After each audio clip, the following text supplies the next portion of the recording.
Hello everyone, मेरा नाम है आदित्य राघव। तो स्वागत है आपका मेरे YouTube channel law with Aditya में। तो आज हम किसी लीगल एडवाइस के ऊपर बात करने नहीं वाले। हम बेसिक जो अधिकतर प्रॉब्लम देखी जाती है लॉ स्टूडेंट जो यंग लॉयर्स होते हैं या फर्स्ट जनरेशन लॉयर होते हैं उनके ऊपर बात करने वाले हैं। जो रियलिटी है अधिकतर मैंने देखा भी है, जितना मैं अभी तक देखा है मैं वो आपके सामने शेयर करने वाला हूँ इस प्रोफेशन के बारे में।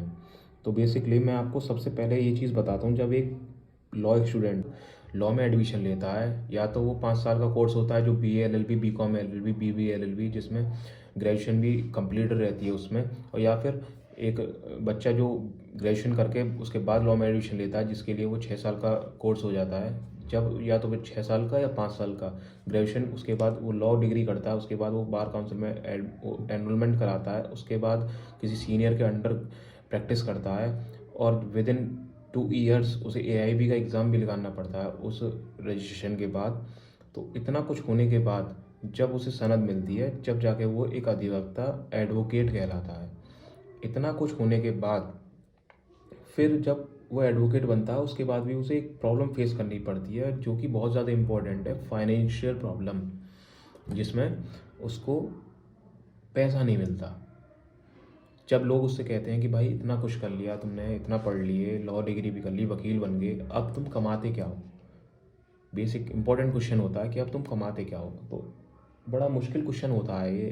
एक यंग जनरेशन जो फर्स्ट जनरेशन लॉयर है, यंग लॉयर है जो अभी बना है, उसके लिए बेसिकली मैंने मोस्टली देखा है कि 90% जो सीनियर्स होते हैं वो अपने जूनियर्स को पे नहीं करते। मोस्टली मैंने देखा है, क्योंकि अधिकतर सीनियर्स होते हैं जो पे नहीं करते। कुछ सीनियर ऐसे होते हैं जो अपने जूनियर्स को कुछ पे करते हैं पर डे का या मंथली, जो भी है।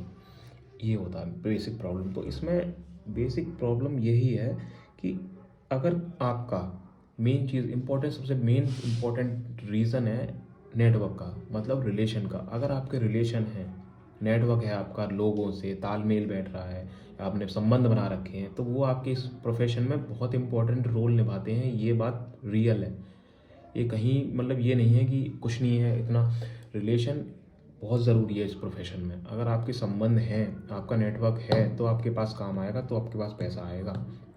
क्योंकि सीनियर्स जो लॉयर होते हैं जो पर डे भी 1 करोड़ लाखों में कमाते हैं, उनके नेटवर्क्स होते हैं, लोगों से संबंध होते हैं। जब भी उनके पास काम आता है कि उन वकील साहब के पास जाना, उन वकील साहब के पास जाना, वो बहुत अच्छा काम करते हैं।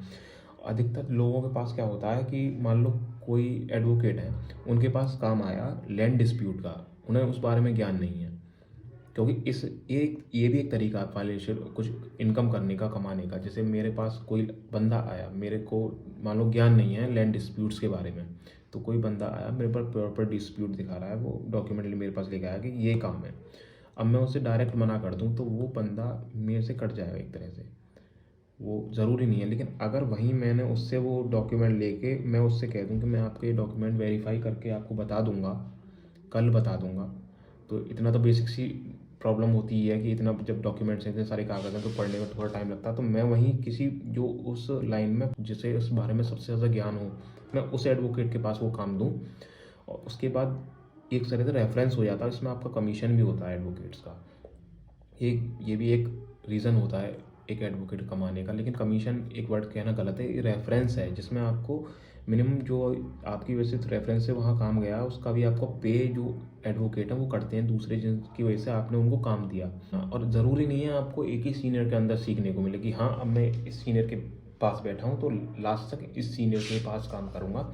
ऐसा नहीं है। आपको अगर आपको अपॉर्चुनिटी मिल रही है 2 सीनियर 3 सीनियर से सीखने के लिए, तो आप जितना इसमें लाइन में सीखने को मिले आप सीखो, नेटवर्क बनाओ, रिलेशन बनाओ, ड्राफ्टिंग सीखो कि हाँ उस ये लीगल जो जमानतनामा होता है या फिर हाजिरी माफ़ी होती है या कुछ छोटे मोटे भी काम होते हैं उनको भी सीखो। ऐसे ही सीधा डायरेक्ट सीधा एडवोकेट का मतलब, कोर्ट प्रोसीडिंग्स का मतलब ये नहीं होता कि आप डेली बेल सुन रहे हो। आपको छोटे छोटे भी काम करने पड़ेंगे इस लाइन में, जितना भी छोटा हो सके। बाइक रिलीज़ ये बहुत छोटा काम है, ये भी आपको सीखना होगा। ये नहीं है आप डेली वकालतनामा जो लगता है उसमें, वो आपका लॉ के बाद ही लगता है। आपको छोटे छोटे जो प्रोसेस होते हैं वो भी आपको सीखने होंगे। ये नहीं डायरेक्ट आपको डेली आप बेल ही सुन रहे हो, आप डेली उस कोर्ट में जा रहे हो बेल सुनने, इस कोर्ट में जा रहे हो, नहीं।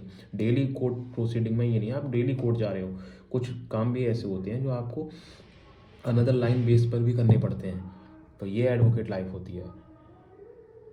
तो यही है, और इसके बारे में जो भी थोड़ी थोड़ी चीज़ें होंगी मैं आपको शेयर करता रहूँगा।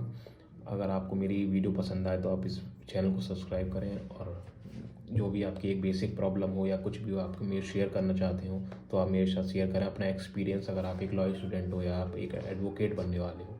Thank you.